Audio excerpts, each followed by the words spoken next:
Tim Hunt's views do not represent the views of the Hello PhD staff, their families, or anyone they've ever spoken to. Hello, and welcome to the Hello PhD podcast, your insider's guide to life and lab. We're your hosts, Daniel Arneman and Joshua Hall. Today on the podcast, we decide whether to defend or deride Tim Hunt's controversial comments on women in lab, and we answer your questions. Stay with us.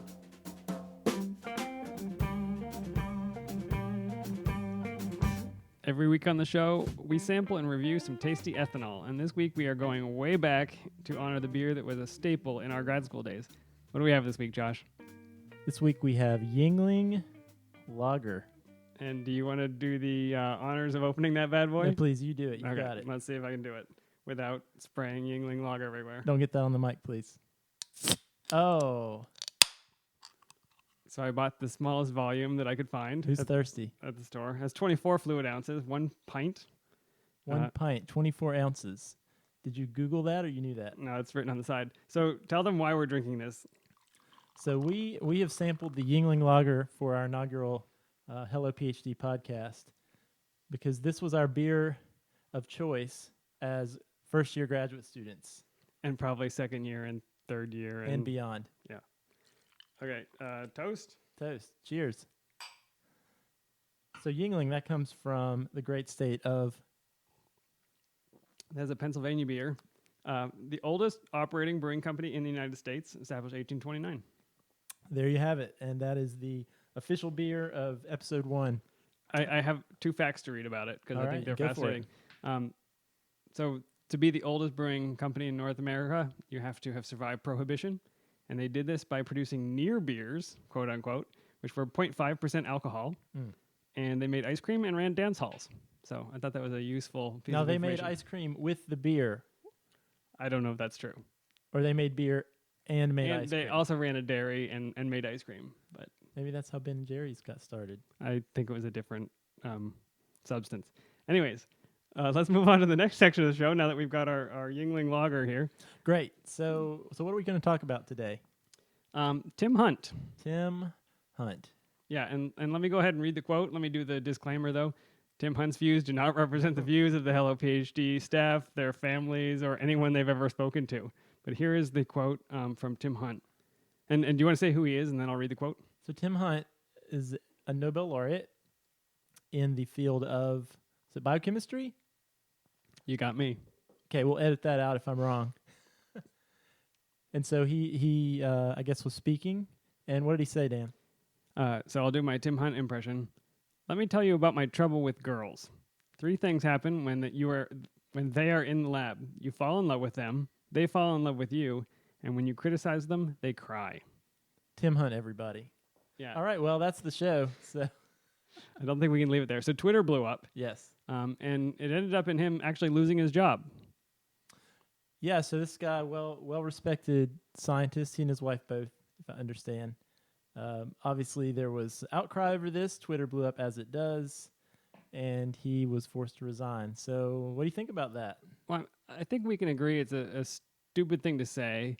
It is probably something that if you think it, you should think through why you think it.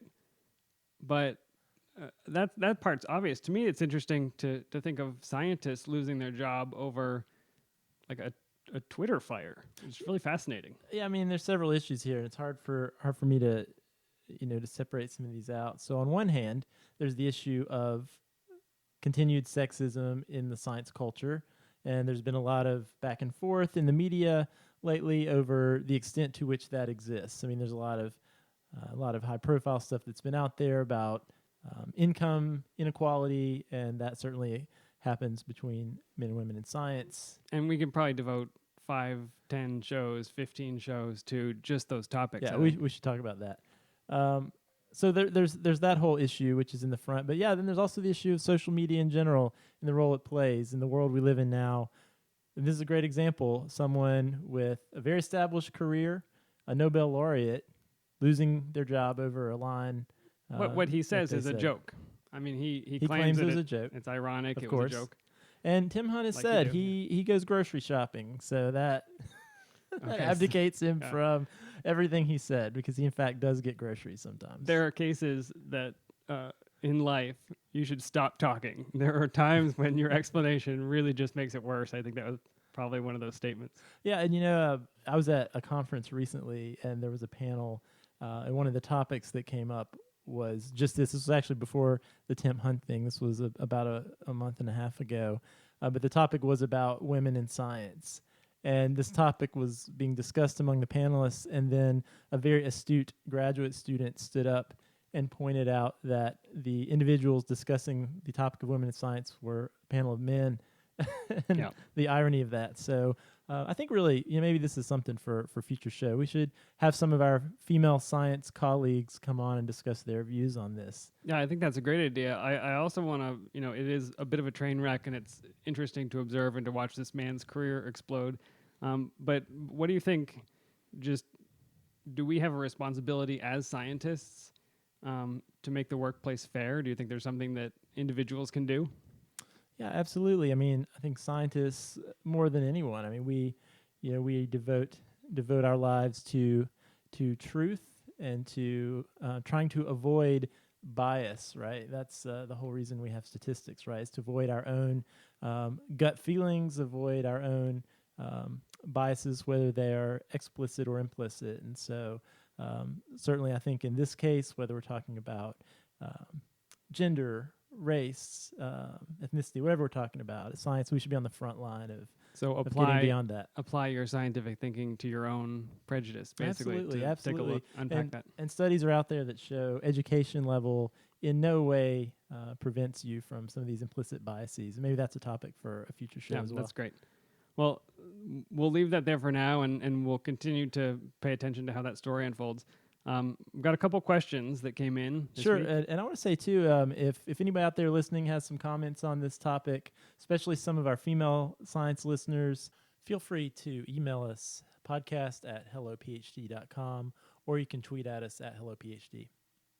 That's right. You got the Twitter handle. Be very careful with that. Very careful. And along those lines, you can send questions to us. So we would love to talk about any question that has to do with anything related to the science culture, the lab life, whatever you want to talk about. Careers beyond lab. Careers beyond the lab. As Dan has a lot of experience with that, as do I at this point. So let's hear some of these questions we have that have come in. Okay, the first one kind of comes from the beginning. From the beginning. This is from Paul. He's an incoming first-year grad student, and he's trying to choose labs for his first-year rotations. And he writes, I need to choose 3 rotations over the next year, and I can't decide whether I should go with a PI who is kind of new and just getting started, or one who is more established. I like the idea of more personal attention from a new faculty member, but I know that the bigger labs tend to publish more and look better on a resume. What should I do? That's a fantastic question. That's a great question. What should he do, Josh? Yeah, I mean, that's something that I hear a lot of students talk about, and I think there are pros and cons both ways. So, some advantages of working with that brand new faculty member who's just been hired. The energy is there. They're going to be right next to you, shoulder to shoulder, doing experiments with you because they're trying to get their career off the ground, and that can be really exciting to work that closely with your research mentor. Now, there's some downsides to that. For those of us who have quite a bit of experience with mentors, the farther along in your career, the less you want your PI standing right next to you while you do experiments. It's a fair point, yeah. What is helpful when you're young and new and trying to learn new techniques becomes extremely annoying later on. Yeah, I mean, I remember in graduate school when my PI would venture out of his office and pick up a pipette, and we all got a little bit scared. And so, but as an undergrad, I worked in a lab where he had just finished his postdoc, and he was in the lab more than we were, and we learned a lot because he was there. But you had the PI sitting next to you in the lab, and it's got its. Yeah, absolutely. And I think this is one of those questions that the answer is it depends on several factors. I think on one hand, so Paul, who wrote in, was a first-year graduate student. I think the considerations are a little different if you're a graduate student versus a postdoc. So, as a graduate student, in my opinion, your main goal as a grad student is to learn to become the best scientist as possible. And that time, what you study is important. Certainly you should be interested in it, but you really want to be in an environment where you're going to get the training and support that you need to learn to do science. And So in that situation, working side by side with that PI could be a really great experience. Now, as a postdoc, you probably have a little more awareness of the way you like to do science, a little more experience under your belt. And, there are always those issues that you hear about. If you're a postdoc that wants to go on in academia and start your own lab, you don't want to be viewed by your mentor as his or her number one competitor when you leave the lab. And so someone more established is less likely to view you as a threat versus a brand new person. Yeah. Now, is it safe to say that for Paul, because he gets 3 choices, he can try it? Yeah, and that's a great point. So most PhD programs out there, at least in the biological biomedical sciences, have rotations, and Paul sounded like he was choosing rotation labs. And that's really the beauty of science graduate school is you get to go out there and try these labs out for 8 weeks, 10 weeks, and just go and see. Because the other thing we always have to be careful of, every new PI is not the same. Every established PI is not the same. These are all individuals. And so really, Paul, you have to think about what your style is, what's best for you, and just go give it a shot and see how it works for you. Yeah, and I'll throw in pay attention to the other people in the lab, and pay a lot of attention to the other graduate students that have come before you and that are currently there. A rotation is not a graduate lab, so it will change. Your relationship with the PI will change. Your relationship with the other people will change. I think it's important as you're there to gather as much information as you can. Absolutely. So that you are ready to make that decision at the end of the 3rd rotation and you've got the right choice to make. If you don't see any other graduate students graduating and the PI doesn't want to let them go because they're necessary for keeping the lab running, maybe a bit of a red flag. Or if people kind of rotate through the lab but they don't stay, or things like that are worth paying attention to. Yeah, the more 8-year graduate students walking around, the more red flags that are flying. Danger, yeah. Yes. Okay. So, great. I'm sure there's more to unpack there and lots more to talk about. But I've got another question for us from Shannon. She's a postdoc, currently job searching. And Shannon writes, I'm looking at my job prospects at the university level and I can't decide. Should I go for tenure or non-tenure? What are the pros and cons? And would I really be happy just teaching? That's an interesting one. Knowing very little about Shannon, would Shannon be happy just teaching? We are going to read into Shannon's situation entirely and make tons of assumptions that are probably not true, but that's what we have to do. That's what scientists do. That's what we do. We make a all the lot time. of assumptions that aren't true. Yeah. So my hypothesis about Shannon is, so I'm interested in the way she phrased just teaching. It says something, doesn't it? It does, and I think what that says to me actually is that highlights a big, misconception, or at least a way that I'm going to go ahead and use this term that I don't like. Alternate careers in science are viewed. So, I'm sure a lot of you all listening have definitely heard that terminology as an alternate career is anything other than a tenure track faculty position. Yeah, I just looked down my nose at those people. and really, if you look at the data that's out there, and the numbers vary a little bit depending on the study you read, but really the percentage of individuals going on to tenure track faculty positions is fairly low. I've seen numbers as low as 7% up to 18%. So I always like to say that these days you could say that the tenure track faculty position is the alternate career because the majority of science trainees these days aren't going that direction. And so, what I would say to Shannon is, again, it depends. And I think it depends on you. It depends on what you like to do. I mean, it depends why you are looking at tenure track versus non-tenure track. Is it an availability of positions? But, Shannon, if you enjoy teaching, if teaching is the thing you want to do, then that's what you should pursue, because I think at the end of the day, it's your life and your career, and you should try to find that career that enables you to do more of the things you like and fewer of the things that seem to suck you dry. Yeah, it's probably worth noting that Shannon didn't say, I absolutely hate teaching. What That's do I right. do? She said, would I really enjoy just teaching? Which means she must get something out of it. Absolutely. She must enjoy it. Mm-hmm. And then is it a question of, does she personally kind of diminish the value in her own mind of teaching? Or does she feel like only real scientists continue doing research at the bench? Or, it seems like a lot going on behind the scenes. No, absolutely. And Dan, you and I both eventually stepped off of that research track to pursue careers in science in some way, but not necessarily a traditional research career. With scientific, yeah, that was the joke about I looked down my nose at those people. I got out of the lab as soon as I possibly could. What that comment made me think about was there can be a lot of trepidation in stepping off of the research track, especially, Shannon said she was a postdoc. And so, I can remember being a postdoc. And at that point in your career, the average postdoc has spent, how many years have you been doing research in the lab, training? So hopefully you started as an undergrad, right? Right. And you So did the summertime and undergrad research, graduate school, the average 5.5 years or so. Postdoc, let's say you've done 2, 3, 4 years or 5, more. 6, 7. So it's safe to say you may have spent a decade or more of your life in the research lab, training to be a research scientist and going to lab day in, day out. So, and you know what you haven't seen? People doing anything else. I mean, that's true. Your modeled, whole world. Yeah, you've modeled your life on the PI.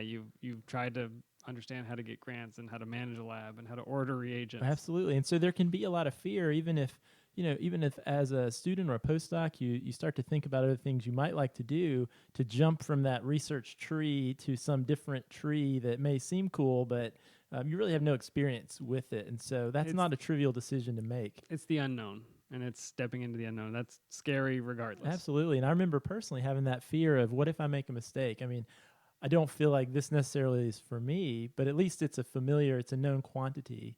And so what's that thing over there? It looks great, but what if I'm wrong? And it can often be hard to find the people around, because like you said, in the research environment, sometimes you're in this bubble where you're around other people who've done research. So it's even hard to find the people maybe who are doing the things that you want to do. So maybe something that you could do, Shannon, also, and maybe you have done this, but seek out individuals who are doing that career, that teaching only career, and see what their life is like. Talk to them and see if their lifestyle and their day-to-day is the type of thing that sounds cool to you. I think that makes a lot of sense. And in the rest of the world, they call that an informational interview. Informational interview, which that's great. People are very happy to give their wisdom to young upstarts or people entering the field. So it's easy to ask, and people will very often give you the time to do it. Can I ask a follow-up question to Shannon's question? Here's a follow-up question from Dan Arneman. Okay. Is tenure still a thing? Do people still go after tenure? Absolutely. I think the tenure track faculty position is still very much a coveted thing most places. But do people, is it a statistical improbability? Do people still get tenure at a rate that's meaningful? And what does it buy you? The Tim Hunt that we opened the show with, his tenure has very little impact. His Nobel Prize has very little impact. Well, watch what you say. Fine. So what does it mean to be tenured when it doesn't mean forever I have a job? Yeah, and maybe that's a misconception. I know if you keep your mouth shut, you keep your job, maybe. That's good advice in all fields. I think that's true. We joke. But is it still a very desirable thing and something that people can achieve? I believe so. I mean, there's certainly people out there who strive for those. But again, nowadays that certainly is the minority of people seeking out those positions. I don't know. I kind of equate it with you work for a lifetime at GE and get a pension, and just the world seems to have changed, but maybe not so in science. Unsure. But again, I don't want to look down upon or put down tenure track faculty jobs that are mostly research, because those are certainly wonderful careers if that's what you want to do. Yeah, it seems like a sweet gig. I'm not putting it down. It seems exciting. Yeah, I think the difference in where we're at now is there's a lot more awareness that there are many different things you can do with the PhD, whereas for a long time the assumption was as a science PhD, the next step was to become a tenure track faculty member, and nowadays that's the right decision for some, but it's not the right decision for everyone. I think that makes sense. Well, we'll leave it there and go to the closing section of the show, which is the etymology. Etymology. Walk us through what is that? I happen to like words, so it's not entomology. That would be bugs. That's what I was thinking, and I was about to get my fly swatter out. Don't do it. So I like words, and I like them because they hide hints about how people understand the world. And I think there are some very, very cool science words. So every week I'll choose a word, and I will tell you what it means, where it comes from. And most of the time it will be from science. But this week I found a word that I thought was really appropriate to today's show. And that word is yingling. Yingling. So that's a word that means something. It sure does. Yeah, it is an anglicized version of the founding brewer, the German brewer David Gottlob Jungling's last name. He moved to the United States in 1823 and founded the brewery. But the reason I thought this was so appropriate was because Jungling is a German word for young man. And I thought that is appropriate that the beer we drank as young men in graduate school. When I was a young man, I drank as a young man. Exactly right. So I thought that was pretty good. Fascinating. That also reminds me I need to take a drink of my Yingling. Delicious. It's very smooth. You can't complain about it. Very smooth in these days of IPA, let's hop everything. Yep. The Yingling is definitely a breath of fresh air. That's right. So we'll leave it there. Please tweet us, Hello PhD on Twitter. We would love to hear from you. Send us your ideas, your questions, and you will hear from us again. And we'll talk about you on the show and make hypotheses about your life. Yeah, tell us as much as you possibly can so that we don't make things up about you. Thanks for listening. We'll see you next time. See you next time. We'd like to post an erratum to this episode. 1 pint is in fact 16 ounces. And for those of you keeping score at home, that's 473.176 milliliters, which is proof that it's time to switch over to the metric system. Sorry about that.